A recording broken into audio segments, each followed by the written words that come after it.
ஒரு வீட்டில் சமைச்சு வைக்கும்போது சாப்பிட்றவங்க ஒருத்தர் இந்த சமையல் நல்லா இல்லை அப்படின்னு சொன்னால் அதுக்கப்புறம் எல்லாரும் அந்த சமையலை பற்றி ஏதாவது ஒரு குறை சொல்லிக்கிட்டே இருப்பாங்க. அதே மாதிரி சாப்பிட ஆரம்பிக்கும் போது ஒருத்தர் ஆஹா ரொம்ப நல்லா இருக்கு அப்படின்னு சொன்னால் அதுக்கப்புறம் வர எல்லா விமர்சனங்களுமே பாசிட்டிவாக இருக்கும், நல்லா இருக்கு நல்லா இருக்குன்னு சொல்லுவாங்க.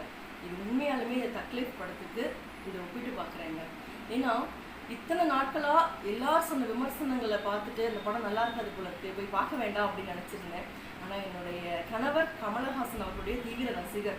அப்படி நல்லா இல்லைனாலும் அந்த படத்தில் என்னதான் நல்லா இல்லைன்னு போய் பார்ப்போம் வான்னு நேற்று நைட் ஷோ கூட்டிகிட்டு போயிருந்தாரு. பார்த்ததுக்கு அப்புறம் தாங்க தெரியுது இவ்வளவு கடுமையான விமர்சனங்கள் வர அளவுக்கு அந்த படத்துல என்ன தப்பா இருக்கு அப்படின்னு. நீங்க தமிழ் சினிமாவில் இத்தனை வருஷ வாழ்க்கையில தமிழ் சினிமாவை பொறுத்த வரைக்கும் அண்ணன் தங்கச்சி சென்டிமெண்ட், அம்மா அப்பா சென்டிமெண்ட், உறவுகளுடைய சென்டிமெண்ட், காதல், பழி வாங்குறது, இந்த விஷயங்களை தாண்டி வேற என்ன புதுசா கொடுத்துட முடியும்? அது அழகா மணிரத்னம் அவர்களுக்கே உரிய பாணியில ஒவ்வொரு வார்த்தைகளையும் ஒற்றை உணர்வுகளையும் எவ்வளவு அழகா கொடுத்திருக்காரு.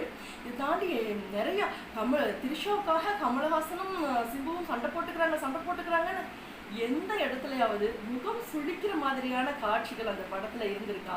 அது பார்த்தவங்க சொல்லுங்களேன். ஏன் இவ்வளவு கடுமையான விமர்சனங்கள் இந்த படத்துக்கு வந்துச்சு அப்படின்றது எனக்கு தெரியலங்க.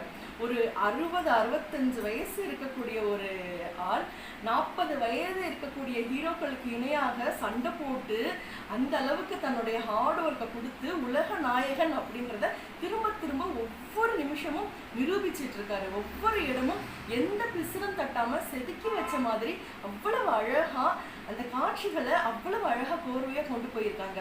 நான் ஒன்னே ஒன்று மட்டும் தெரிஞ்சுக்கிட்டேங்க, ஒவ்வொருத்தருக்கும் ஒரு பார்வை இருக்கு. அடுத்தவர்களுடைய விமர்சனத்தை கேட்டு நம்ம எதையும் முடிவு பண்ணிடக்கூடாது. தயவு செஞ்சு இந்த படம் பார்க்காதவங்க உங்களுடைய கண்ணோட்டத்துல இந்த படம் எப்படி இருக்குன்னு கண்டிப்பா போய் ஒரு தடவை பாருங்க. அப்போ உங்களுக்கே புரியும் அது.